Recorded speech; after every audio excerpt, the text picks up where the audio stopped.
Hi, and welcome to my talk. So, you want to be an Infosec unicorn. Now, there's some funny history about information and product security and how difficult it is to find the right people. Some say it's easier to find a unicorn. Now, I don't think that's the case. And I hope by the end of this talk, you'll be excited to get into the industry, and I will have hopefully removed some of the anxiety about starting your career. So let's jump in. Really quickly, I need to talk about myself and maybe why you want to listen to me about getting into the career of information security and product security. I'm your friendly neighborhood security guy. I love security. I've actually been doing it for nearly 20 years now. And in that time, I started out at Microsoft. I was a consultant for a long, long time. While I was a consultant, I had the opportunity to be a developer, an architect, a security engineer. I was a trainer for a long time. I traveled all around the world, training people and doing all of that. And for the last 10 or 12 years, I've been a manager of information security teams, security engineers and the like. I've hired a lot of security engineers, and I've learned a lot from what I look for in good security engineers and what makes people successful in the security industry in general. Now, I have two driving mantras or mottos, I guess. One is do the most good, and the other is build trust. Now, what I mean by do the most good is that in security, oftentimes we have a lot of decisions to make. And some of those decisions are about how we're going to handle or disclose security vulnerabilities that we find. Now, often we will run up against other people that feel that their flavor of disclosure is perfect. Open disclosure all the time, or a 90-day timeline all the time, or maybe it's always private, or maybe it's always responsible disclosure.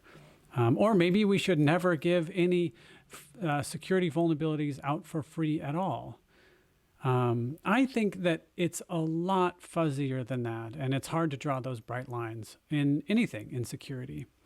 So where do you go finding security vulnerabilities? How do you find them? How do you disclose them once you've found them? And where do you find a job? I think a lot of that should be dictated by attempting to do the most good. And that's how I've tried to run my career. So there's going to be a lot of times when you need to make a decision about something you've found or some direction you want your career to take, and kind of come back to how many people will this affect, how will it affect them, and how can I do the most good in this situation. Now, building trust is difficult. It's much easier to lose trust than it is to build and gain it. And so that's one of the reasons why I find it so important to have this as one of my mantras. I want every interaction that I have between two people, myself and somebody else, or my team and another team, I want both of those people or both of those teams to leave that situation having felt like they've built up trust with the other person. I think that's really, really important. So again, my name is Joe Basirico. Right now, I'm the Senior Director of Product Security at a company called HighSpot, and I'm excited to teach you everything I know about getting into the security industry. What happens when I click the login button? This is actually one of my absolute favorite interview questions. And in a few slides, I'm actually going to help you answer it so that you can be successful yourself. But what I've found, and the reason why this is such an important question for me, is that I've found that it really shows the type of person that I'm talking to. There's a lot of ways to answer this question. Oh, well, when I click the login button, if my credentials are right, I get logged into the website. Maybe they say, well, when I click that login button, if my credentials are wrong, I won't get into the site. Or maybe they'll say, Well, my credentials are encrypted and then they're sent and then TLS happens and DNS and all of these other things. But depending on the person, depending on their depth of knowledge, depending on their breadth of knowledge and their excitement about learning new things, you can turn a simple question like, what happens when I click that login button, into a really deep conversation. So in your mind, what does the ideal security engineer look like?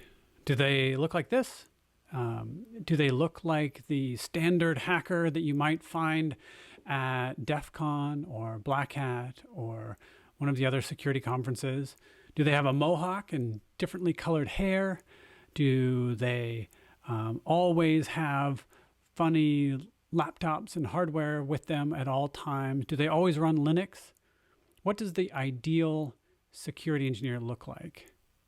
Now, I'd like to say that they do look like this. This is a representation of the ideal security engineer, but they also look like this, like this, like this, and this, and this, and this, and this.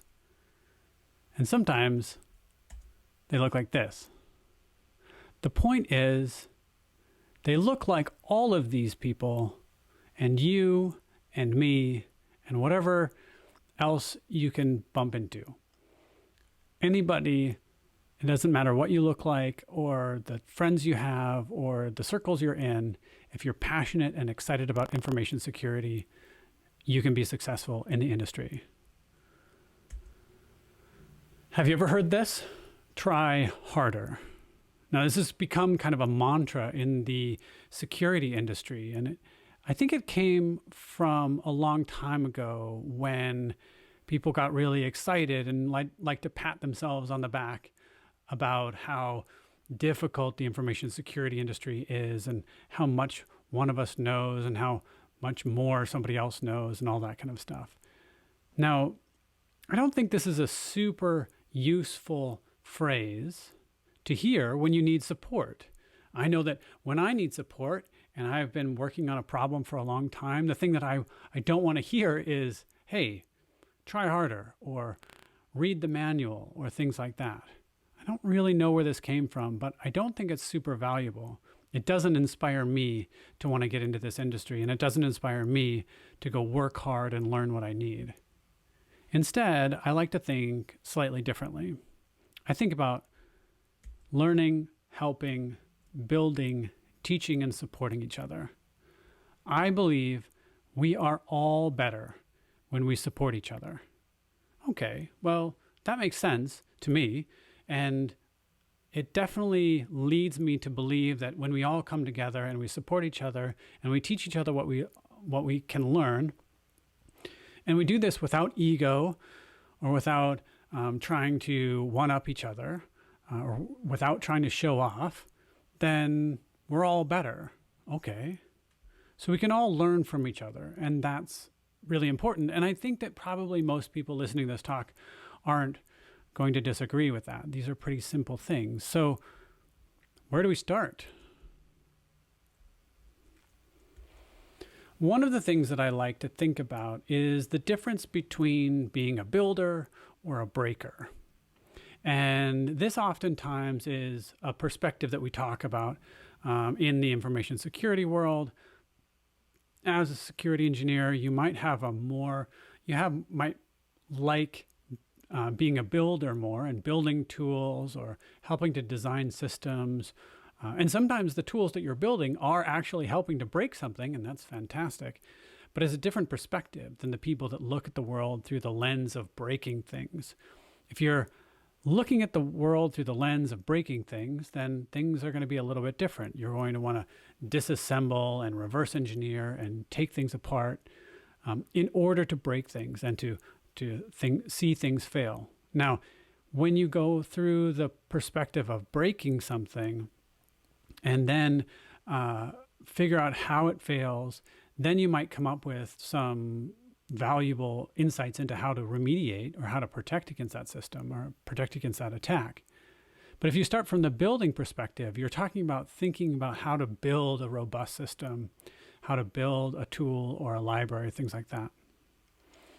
Now, there's also a really interesting kind of other spectrum from broad impact to deep impact. Now, broad impact is somewhere along the lines of consulting. Now, as a consultant for a long time, I got to do this for a lot of different companies. I got to find vulnerabilities and make that impact and kind of tell them how to fix vulnerabilities and where their risks were and how to mitigate those risks. Sometimes I even did consulting or architecture design and help them build things. But at the end of the day, those engagements are only a week or two long, maybe a month at the longest. So those types of projects are constantly churning. You're constantly learning something new, and you're constantly moving on to the next thing. If that's interesting to you, you may be more interested in the consulting side of things. If you want to make a deep impact where you have to really sit with your decisions, then being on the product security side might be more interesting to you. So again, we have this concept of being a builder or being a breaker, wanting to make broad impact on a lot of different things, or make deep impact on a handful of things. Now, you can always move from one side to another. You can always shift and change. I found it to be very valuable to be in the consulting world early in my career because I got to be exposed to a lot of different companies in a lot of different ways. And then it was really valuable for me to move to the product security side and try to kind of put my money where my mouth is and make that deep impact. Now, it's also important to kind of know where you are in this spectrum of build versus break as well. So let's dive into these a little bit more. So if we think about this concept of consulting first. So we think of consulting, and this is where we're doing an engagement for another company. So there's lots and lots of security consulting companies out there. I'm not going to necessarily name a bunch of them, but they're easy to find. Now, these consulting companies have engagements. And so another company will come to them and say, hey, we are about to release a new piece of software, and we'd like you to look at it to find some vulnerabilities, to see if we're making any mistakes so that we can mitigate those mistakes or risks before an attacker attacks our systems. And this is super valuable work. A lot of companies don't have the money or funding to be able to do the security testing by themselves. And sometimes, as a consultant, you can even get lucky and be engaged before the company makes mistakes and help direct them to build more secure software the first time.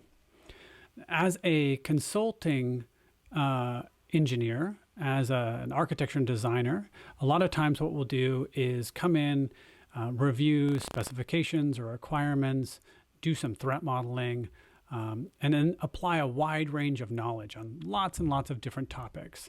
The cool thing about this is that we get to make an early impact on things before they become issues. And this can be really helpful and powerful. We get to review complex systems. We get to propose kind of simple, secure solutions early on. And then on the other side, once the product's been built, then we can do some penetration testing and engineering. And so the cool thing about this is that now we get to do that assessment. We're actually attacking software. We're actually finding vulnerabilities. We're finding cross-site scripting and SQL injection and parameter tampering or buffer overflows or whatever else we might find. This is relatively high pressure. You're constantly communicating to those customers. You're constantly communicating to those engineers. You're presenting your findings in a kind of open and public way. But at the end of the day, the interesting thing about being a consultant is that you create your results, you do your work, and then you walk away. And sometimes this can be very freeing. If you're working with one company that you don't necessarily get along with, this is your opportunity to do your best, deliver the best that you can deliver, and then leave the organization after 2 weeks. Now, it can also be pretty frustrating when you come back after 6 months and you're finding the same vulnerabilities, or you realize that they haven't implemented any of the architecture changes that you've asked them to. Ultimately, you don't work there and you don't have the sway. So while sometimes it's a positive thing that you get to walk away, sometimes it can be really frustrating too. Now, on the other side, we have the product security team. Now, as a product security person, you get to spend real time focusing on one or two or a small set of products. And in this way, you get this deep understanding of your product's technologies. So if your product is built in React and Ruby and whatever else it might be, you're going to understand in the absolute minutia the details of that technology, and you're going to understand exactly how that technology can be used securely, or where those vulnerabilities lie in those languages, libraries, and frameworks. You're really required to sit with those recommendations. So when you make a recommendation on how to fix things or how to mitigate a vulnerability, you have to see that through. You have to be there in those meetings to discuss and collaborate with people. The nice opportunity there is that you actually get to see things through. And when a new security feature gets pushed out, it's actually your value that you're also releasing. So that's pretty cool. One of the other things that's kind of neat about being on product security is that you actually have time to sit back and research topics and learn every aspect of that platform. So whereas as a consultant, you're constantly being pushed to learn new things, and you get to learn new things with every new project, in product security, you get to self-direct and say, okay, I want to be the expert on this aspect of our product. And I think that's kind of valuable too. So there's kind of two sides there on the product security or as the consultant. On the red team side, so this is all on the blue team where you're sort of designing better architecture and things like that. But on the red team, we're actually attacking the platform. And this is where we get to sit and use all of that extra time and kind of funding and things like that to develop advanced exploit scenarios and tools. So in these situations, when we need to build up a new fuzzer or a new exploit tool, or we need to spend a week seeing if our SAML or OAuth or other difficult, complex integration is vulnerable to a certain attack scenario, we can actually spend that time digging in and understanding that in a very, very deep way. We get to get creative in understanding kind of complex remediation plans too, because sometimes the answer isn't just, hey, turn on HSTS or flip the switch on CSP, because that can cause other problems. So we have to think about other ways to do that. So all of those things kind of give you hopefully some context of how you might want to shift your ideas. Now, just like in consulting, you get to give the report and then walk away. As a product security person, you get to give the result and solve the issue. Now, those are very different scenarios, and sometimes solving the issue and sitting with those answers can be frustrating too, because maybe things don't move as quickly as you'd like, or maybe the straightforward answer isn't going to work. But whatever the case may be, you can hopefully direct yourself on whether you want to be more of a builder, a breaker, if you want to have broad impact or deep impact. Now, what are the pieces of the puzzle to being successful in any information security job? Now, of course, you're going to need a lot of technical knowledge and technical skills. We have to know the systems that we're testing, right? That's important to know. But there are a lot of other things, a lot of other areas that you can learn and kind of grow into that aren't specifically technical. Now, the first one I think about is your curiosity about software. This is the idea about not understanding something and then wanting to learn about it more. How curious are you about how the world works or how the software system works? The next thing is your deep desire to know how all things work. You can say simply a question about, that's interesting, but how does it work? Now that's interesting, but how does it work? And if you keep repeating that enough times, pretty soon you're going to learn everything that there is to know about. I have this idea about mental horsepower and agility. And I'll dive into what I mean by this in a few slides. But essentially what I'm saying here is that you need to be able to focus your whole mind on a very, very difficult problem and focus it on that problem until you have a solution. That's concentration and a strong, high horsepower mind. But you also have to have the agility to be able to move between problem to problem to problem. In software security, things are rarely straightforward. So having that agility to move between challenges is really, really important. Equally important is having some creativity. Again, these problems are rarely straightforward. So when you hit a roadblock, if you simply fold and decide that clearly there's no vulnerability here, the next creative attacker that does come up is going to easily bypass those things. So being able to think creatively is really important as well.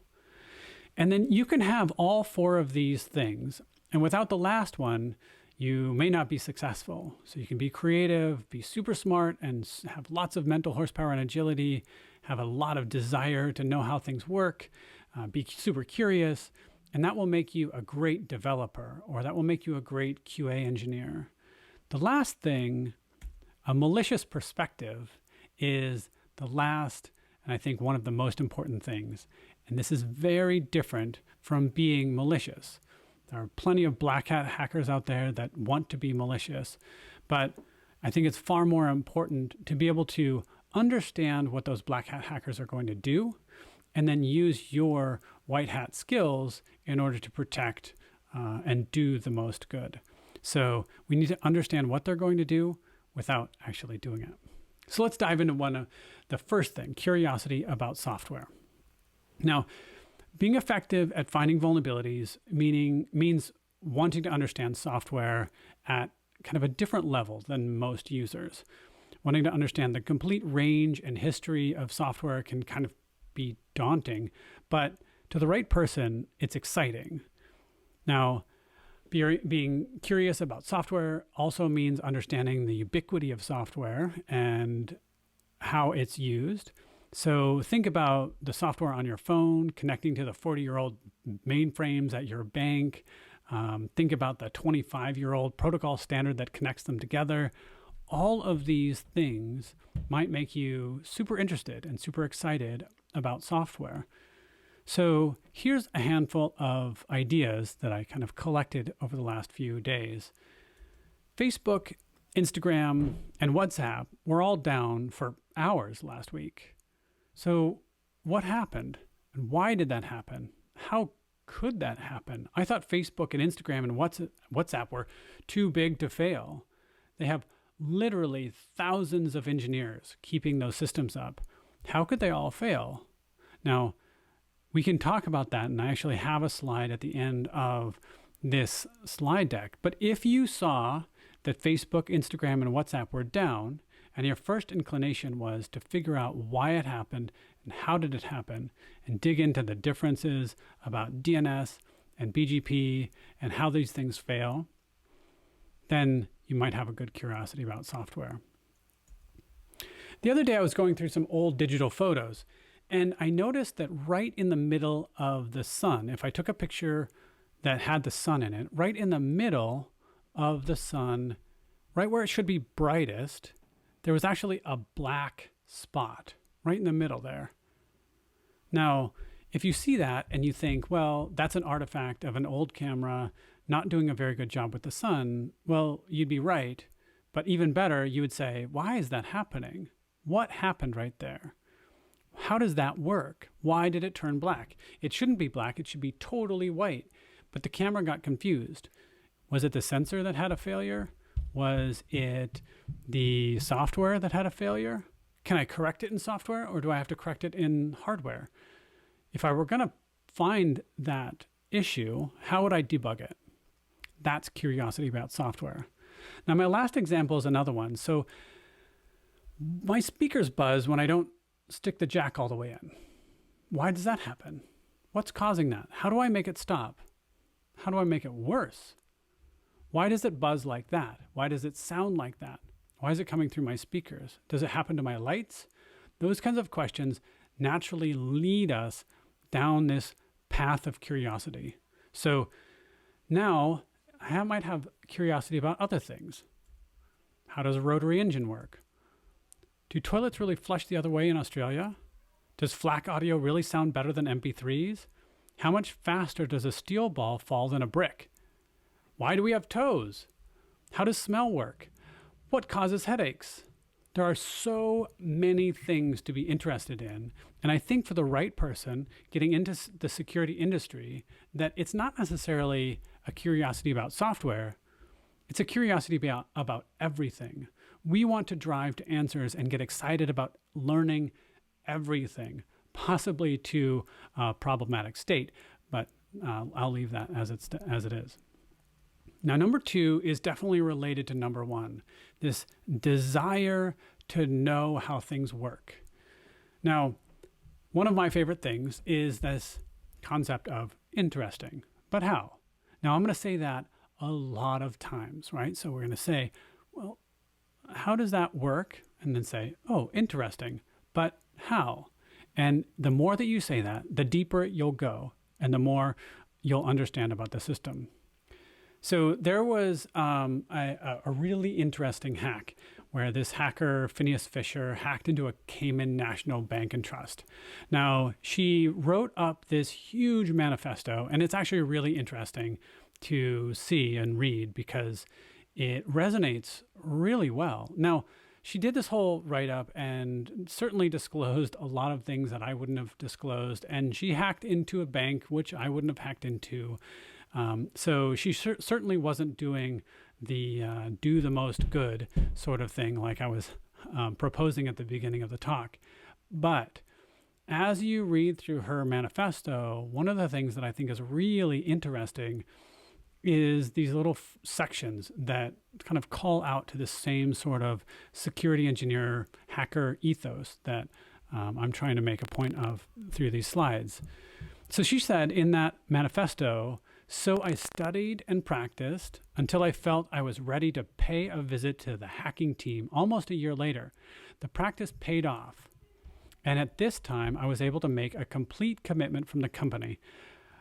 Before I realized that I could enter with shell shock, one of the vulnerabilities, I was willing to spend happy whole months of life studying exploit development and writing reliable exploits for one of the memory corruption vulnerabilities I had encountered. So she was ready to learn and dig into these vulnerabilities for months and months and months until she got a working exploit. Now, luckily for her, I suppose, unluckily for the Cayman National Bank and Trust, was that there was another vulnerability that already had proof of concept code that was already working. But my point here is things will get difficult. And this isn't a message of try harder, but this is a message of be willing to follow your interest and curiosity to its natural end until you know everything about everything. Because no matter what you're learning, these things will pay off. So back to this. What happens when I click that button? I log in. Interesting. But how? Well, my computer resolves the DNS.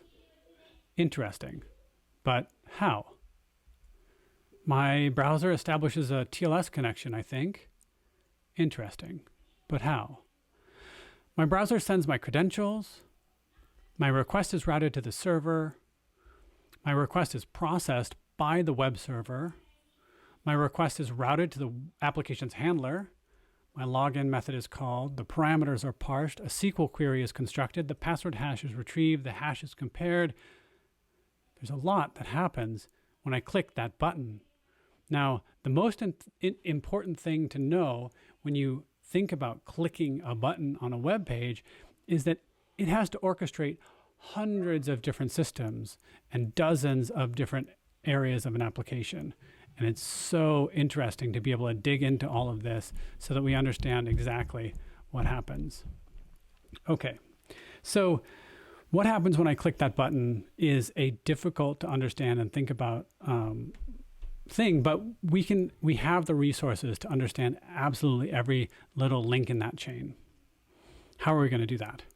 Of course, with our mental horsepower and agility. Now, our mental horsepower and agility, I kind of actually broke down into 3 categories: horsepower, agility, and bandwidth.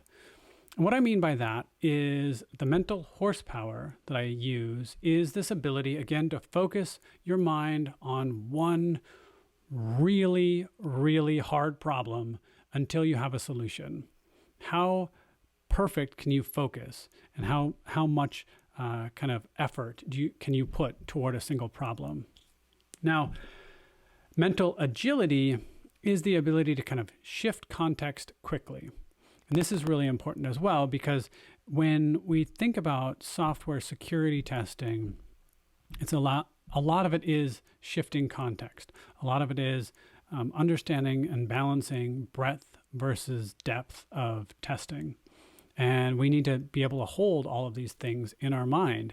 And that's where bandwidth comes in. The last piece is, as I'm focusing really hard on one problem, and then I have to context switch into another problem, and then I have to come back, how many of these problems do I actually hold in my head at one time? Now, having that bandwidth to be able to shift between context to context is really, really important. So a great security engineer can learn quickly, focus their attention, and hold many different perspectives in their minds. One of the things that I remember the most from college is learning how to learn, and I loved it.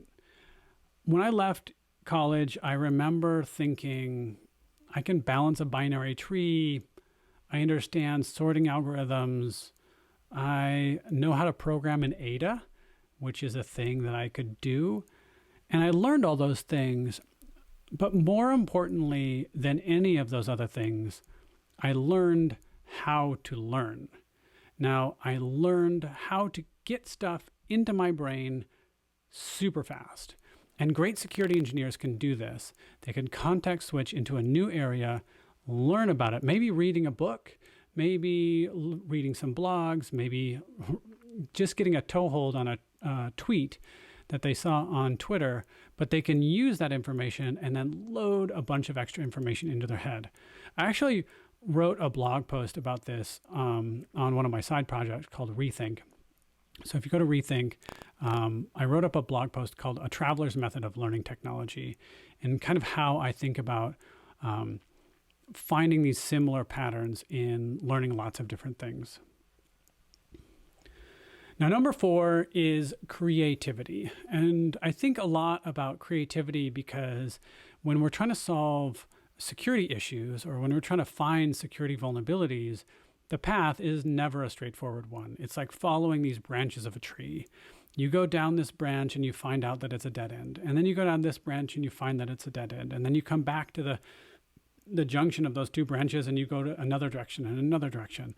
And maybe you find a little bit of a vulnerability and you come back and you try another branch and you find another bit of a vulnerability. And then you realized if I put both of these vulnerabilities together, they're more impactful. And you put all of those things together and you become a super creative attacker. And this is what really separates us, the great security engineers, from the automation and tools. And what I mean by that is tools can find all kinds of simple misconfigurations, right? So tools can find, oh, you have a TLS misconfiguration, or your cipher suite choices are bad, or you don't have a CSRF token here, or when I type in a single quote, it causes an error, which might be SQL injection, or this value wasn't appropriately encoded when I typed in an angle bracket and it got returned back from the server. All of those things are relatively easy to automate, but there's a limit.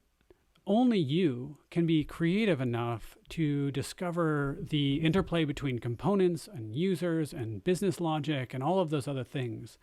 So a great security engineer understands how the system works and how to think creatively to exploit the assumptions that often people will make in software. Okay, so I have another question for you. Okay, find your Droid Duo name. Your Droid name is your social security number backwards, so think about that, write it down if you need to. And then your sidekick is just your banking password. So there you go. I want you to write those things down and then email them to me as soon as possible. No, be paranoid. So the last piece is this malicious perspective.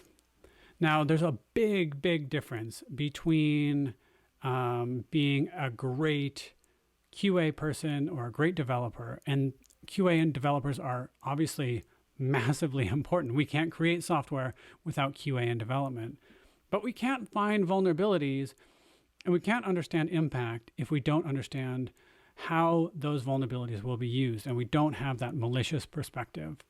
So continually ask yourself, what is the worst case scenario? What's the worst thing that could happen? So this is super important. A great security engineer can understand what the worst case scenario of a vulnerability is and then advocate for its remediation clearly and crisply. Now, again, this does not mean that you go and take these skills off and do evil things with them. You find these vulnerabilities and then you use that worst case scenario perspective to find remediation plans and make your case to make those fixes. To help you with this malicious perspective, I want you to do a little example with me. First off, look around. I want you to identify all of the items in your room that run software. So these are anything that's running normal software, like an operating system, like your computer or your phone, but also smart things that have some sort of embedded software or some sort of firmware on them. So for me, that might mean my headphones, I have an audio mixer, I have a smart speaker, I have some other weird Bluetooth headphones or earbuds. I do have a phone and a laptop. I know that my USB-C to HDMI converter actually has a bunch of embedded firmware on there. But everything that's running software all breaks. Think about what you know about these complex software systems, any software systems, and think about how difficult it is to get them working properly. When you try to connect your Bluetooth camera to your Bluetooth phone or your speakers, or disconnect over here and reconnect over there, think about how often those things work and how often they fail when you're not looking for any bugs. Now, think about if you were a trained adversary with all the time and resources that you need at your fingertips, and your goal was to find issues and bugs and exploit them for vulnerabilities. Think about what you'd be able to find and how often and frequently all of these things would fail. So remember this, everything breaks all the time. So use that as fuel to be paranoid and develop your malicious perspective, and then take that malicious perspective to become a great security engineer to go find and fix all the security vulnerabilities that you need to find. Okay, so here we are. All right, Joe, you've convinced me. I want to be in the security industry. Where do I go? Where do I go to build skills?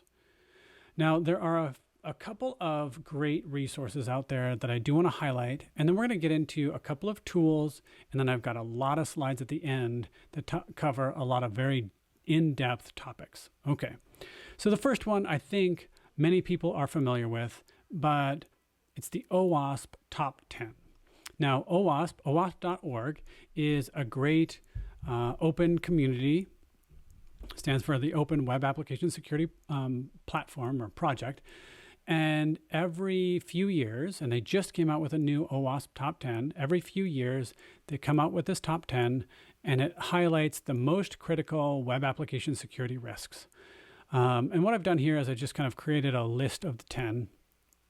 And it's everything from broken access control, so these are usually authentication or authorization issues, to cryptographic failures where we're hashing things or encrypting things improperly, to injection flaws like SQL injection and cross-site scripting and things like that, to general insecure design or general security misconfigurations.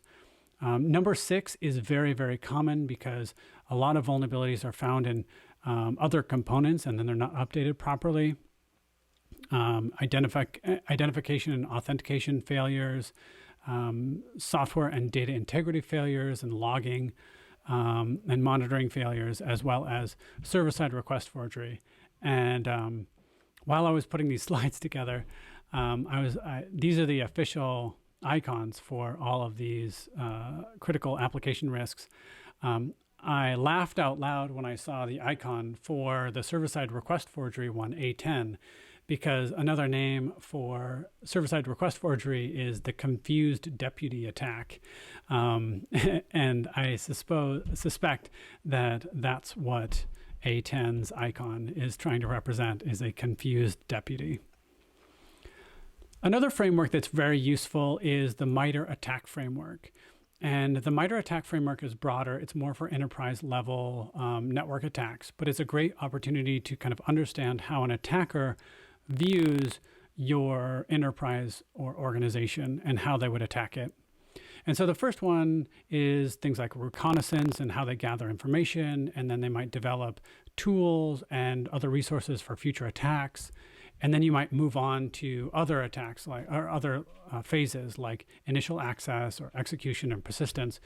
And toward the end, you might be at a place where data is actually being stolen or exfiltrated away.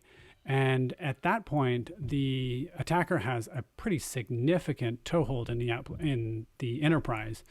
Once they have that, they can be very, very difficult to remove. Let's talk quickly about ways to investigate a website. Now, most people are pretty comfortable, if you heard about like view source, right? So if you right-click a web page and you go to view page source, one of the things you'll get is something that looks like this. And this is a very kind of basic representation of what the web page looks like. And the reason why I say that is it's exactly the HTML that's downloaded from the server. That's what view page source does. It actually downloads the HTML from the server and displays it in another page. Now, if you use the other one, the inspect right here, it actually displays a rendered version of the page in developer tools. Now, these developer tools can be really powerful because it's after the JavaScript and CSS execute, and this is a dynamic view.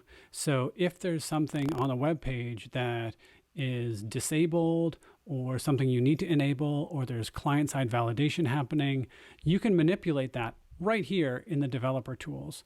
Now, this is built into all of the modern browsers. Safari, Edge, Chrome, Firefox, all have developer tools built right in, and they work really, really well. So your first step in learning more about this is getting comfortable with these developer tools. Now, even more powerful than developer tools is a type of tool called a localhost proxy. The one that I use and a lot of security engineers end up using is called Burp Suite. And yes, it's a ridiculously funny name, but it's a very powerful tool. Normally, when you make a request to a website, in this case, HighSpot, because I work there, your request goes from your computer up into HighSpot. And then it comes back down and it gets rendered in the browser. This is great and it works super well. Now, what if I really wanted to understand what was being sent to the website and what was getting returned back to me? I can intercept all of that with a localhost proxy. And this is roughly what a localhost proxy looks like. So I take that request, and instead of sending it directly to the website, I send it first to this proxy. You configure the proxy to intercept all of your requests to go back and forth. First, it goes to the proxy, and then the proxy forwards it along. When it returns, it goes back from the website, back to the proxy, and back into your client. And you can actually stop and intercept each of these requests going back and forth if you want to. So this allows you significantly more control over how to find vulnerabilities as you send them up to the server and as you send it back to the client. Now, hopefully by this point, you want to learn more. And I want you to learn more. So one way to learn more is to email me. I'm more than happy to field your questions if you have them. But two, you can go to owasp.org. It's a great website. Again, it's kind of a community website about common web and mobile vulnerabilities. It's much, much more than the top 10. There are lots of tools, lots of guidance, lots of things like that. Now, there's also this Web Security Academy, which is made by Portswigger, which is the company that makes Burp Suite. I know, still silly names, but this training is great. It's free, it's online, it's all hands-on. You can use it with the free or community version of Burp Suite. And the community version of Burp Suite, again, is free, but it just has a few features that aren't enabled. So you can get through all the training that way. There's a book called The Web Application Hacker's Handbook. Now, it's about 10 years old now, but it is still super valuable. It's still the go-to book that I actually buy for all of my security engineers if they don't already have a copy. And it covers everything from test planning to test execution to specific vulnerabilities and specific attack scenarios. It also talks about remediation and does a great job of kind of being the baseline web security book. OWASP also has this really cool, sophisticated, insecure web application. And this is cool because it actually, you can spin it up. I think it's a Docker image. You can spin it up, and then you can use your skills that you've just developed from learning OWASP and Web Security Academy and the Web Application Hacker's Handbook, and you can actually hack in a safe way against Juice Shop. And so this is a really cool opportunity for anybody to kind of dive in and check out their skills. Now, for more information, I have put together a few other pages here. So we have different CTFs and certifications. I'm going to go through these quickly. So if you're interested, please just take a screenshot. Here's some CTFs and that you can go and learn more about different deep security vulnerabilities. There's a couple of certifications. I'm not generally a big proponent for certifications. The CEH, the Certified Ethical Hacker, is a good baseline if you're really getting into it. The OSCP, the OSCE, and the OSWP are all really good certifications for web, deep binary exploitation, network exploitation, and things like that. They're very difficult and very time consuming, but if you get through one of these, it is actually really powerful. So you can really dive in and learn a lot from these. They are time consuming. The downside of certifications is that if you just start to accumulate an alphabet soup after your name, it can not be super valuable. Now, we also have a number of tools and training. So we talked about Burp Suite already. OWASP Zap is kind of a burp alternative, but there are lots of other tools that you should be familiar with, whether it's SQL Map or Metasploit. Shodan is a great website for kind of searching all kinds of vulnerabilities and exposed internet-connected devices and sites. And Nmap is your standard network discovery tool. Obviously, do not use any of these tools against any websites that you don't own or you're not asked to test. Using something like Shodan with any of the other tools could be a recipe to go to jail. So I'm definitely not advocating that, but they are good to be aware of, and they're definitely good to understand how they're used and how you can use them to help protect yourself. I also want to call out some great books and training. Again, Web Application Hacker's Handbook. The OWASP Web Security Testing Guide is a free online guideline for great training. And then the Web Security Academy, again, I mentioned here. And then I also put that asterisk along the what happened to Facebook earlier. And I just want to say that if you're interested, I did a little bit of a deep dive of what happened to Facebook and how you can learn more. Here's a set of links if you're interested in digging in. The first one is an overview of literally just how the internet works. And this will help you answer that question about, protocols and packets and what happens when you click the login button, those kinds of things. And then one of the things that's really important to understand is DNS and how DNS works. Now, the Facebook issue happened to be something called a BGP issue, Border Gateway Protocol. And this is roughly how packets are routed around the internet in a safe and fast way, at least in a fast way. And BGP can be a little flaky, and Facebook ended up deploying a change to their autonomous system, which is kind of like their network, and it took them off the internet for a few hours, which is pretty catastrophic if you're Facebook. And Cloudflare wrote a blog post about it. It's a great blog post that I would highly recommend you read. There is an attack called BGP hijacking, which sometimes happens by mistake and sometimes happens on purpose. A few years ago, all of YouTube got knocked off the internet when Pakistan tried to block YouTube for their country. And because of the way BGP replicates, it replicated across the internet and broke YouTube for the entire internet for a few hours. RPKI is one solution that looks to sign routing records in BGP, which is kind of interesting. Facebook wrote a blog post about what they learned and the issues that kind of propagated. And then I just found this other article about Facebook, how back in May, they were touting how they run their own BGP in their large data scale centers. And so all of this kind of tells the story about how the internet works, how BGP works, how DNS works, all of these different things, and what we can do to kind of make the world and the internet a safer place.